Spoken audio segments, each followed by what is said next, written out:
مولانا حسین احمد مدنی رحمت الله علیه یو ځل ریل سټیشن کې راستو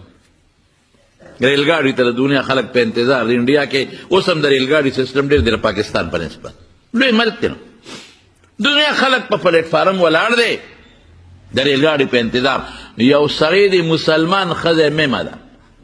او په شریعت کې انګریزه عیسایانو سره نکاح کېږي والمحصنات من الذین اوتوا الکتاب څنګه مسلمان سړی مسلمان سره نکاح کېږي دغه رنګې د مسلمان سړی د عیسایانو سره او د یهودانو سره هم نکاح کېږي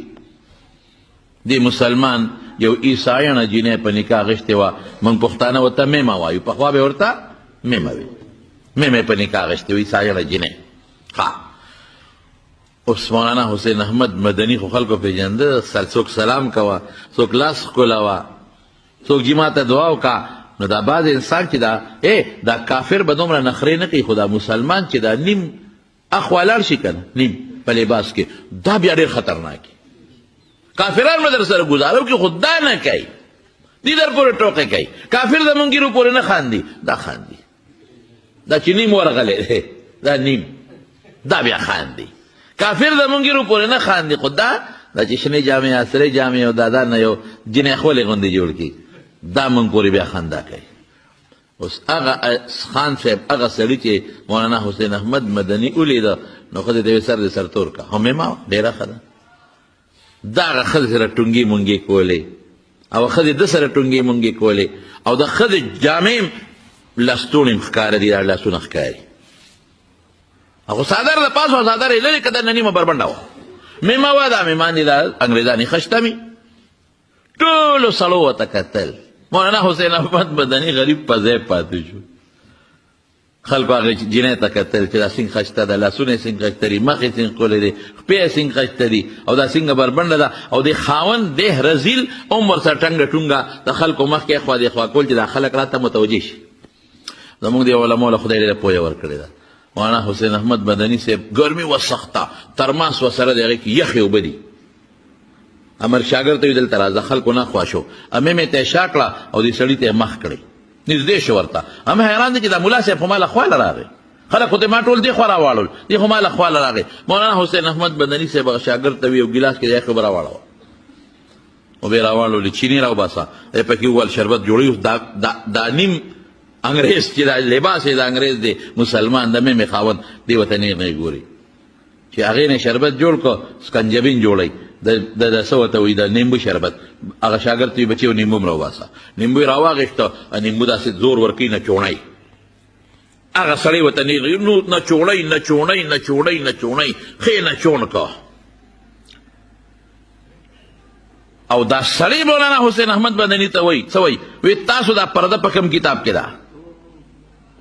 دا خلکو ته وایي پرده دا خو زما ښځه ده او د دې خپل وجود دی او د دې خپل اختیار دی او شریعت کې پابندۍ لګوي او سړو ښځو ته مه ګوره او ښځو سړو ته مه ګوره دا څه دي پکې څه چلو شو زما دې ښځې ته دې خلکو وکتل څه چلو شو زما دې ښځې وکتل څه چلو شو حسین احمد صاحب هغه شاګرد یو نیمبو بله بره نیمبو نه چوړی خو چې نیمبو نه چوڼ کړه د خدای شان دی د نیمبو چې د چا مخکې نه چوڼ کړی د خولې نه ورسره لاړې بیږي دا قانون دی د نیمبو اثر دا دی یا چې ته سړي چاکو داسې په دغه راکاږي که نه په داسې پس ځای باندې هغې کش سره د انسان دغه کې زه غوږ کې ګوتې ومنډمه داسې ده که نه او نیمبو چې نه چوڼی نو سترګو کې به د دا خوله کې به د خامخا ورته اوبه راځي چې د دویم نیمبو نه چوڼ کو هغه د مې خاوند اوس داسې په لاټي برنس غوندې دی چې مولانا خو مې چپه که پړ مې که د هغه خوله کې اوبه راځي مولانا حسین احمد صاحب ورته وایي ملګري وایي دا پرده مرده به پرېږدو دا خوله کې د اوبه ولې راځي وایي د ګرمۍ ته ګوره د یخ شربت ته ګوره د سکنجبین ته ګوره پکې او د نیمبو ته پکې ګوره خوله کې لاړې به نه راځي وایي ستا د ښځې ته ګوره او د بربنډې ته ګوره او چې دا د ټول پلیټ فارم خلک ورته نیغ نیغ ګوري خوله کې لاړې به د هلکانو نه راځي راځي به که به نه راځي د هلکانو خوله کې لاړې نیمبو خو د نه خولې نه لاړې وویستې او مېمه صاحبې ته چې را دونه هلکان ګوري هلکه دلته راشئ او هلک ته وایي وایي ته چې دې جنۍ ته ګورې خوله کې دې لاړې راځي که نه راځي مولوي صاحب خوله ټوله لاړو ډکه د غصو وکړو اول دوی دلته راشه بچې د جنت چې وختي راشه ګوره تا دې په خدای قسمې لکه خوله کې دې لاړې راځي که نه راځي مولوي صاحب خوله پرېږده اړه ټول د لاړو ډک دی خو څوک چل نه راځي را سره ویاسې که دا شی ته خواږو دا شی بیا به څه کېږي مولوي صاحب دغه خو ارمان دی خو څوک مم باندې په هغه نیمه مریض باندې د پاسه اوبه توی شوې دا چې موږ وایو چې جنۍ پرده کې کا مقصد دا دی چې د بل په خوله کې لاړې ورته رانشي دا خو اسلام دی ایمان دی زما خبره نه ده او نه د پیغمبر خبره ده د ملا خبره نه ده د چا خبره ده ته ووایه د چا ته بیا ووایه وقرن فی بیوتکن کورونو کې کښېنئ ولا تبرجن تبرج الجاهلیة الاولى کبار اوزی جیز دی منع نه دي بالکل اوزا خو جاهلیت د ښځو په شان موده چې بربنډه ګرځي الله قرآن وایي زه خو نه ویم ما خو نه دی په مولا ولې سوال کوې دا خو د خدای د قرآن وینا ده او که ته ویې نه منم نو بیا ځان ته مسلمان ولې وی دا خو زما وینا نه ده د خدای د قرآن وینا دا خو الله وایي چې مسلمان دی بزر وایي مولا وایي خدای مولا وایي خو جبه د مولا د وینا خبره د رب العالمین ده الله وایي چې سترګې ټیټې کا الله وایي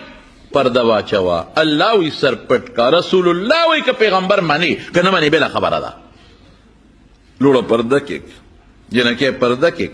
مخ پټ کا سر پټ کا ځان نه داسې جینه مه جوړوه چې د هلکانو په خولې کې درته لړې راشي مه جوړه داسې مه کوه داسې کې حیا ښه شی دی الحیاء شعبة من الایمان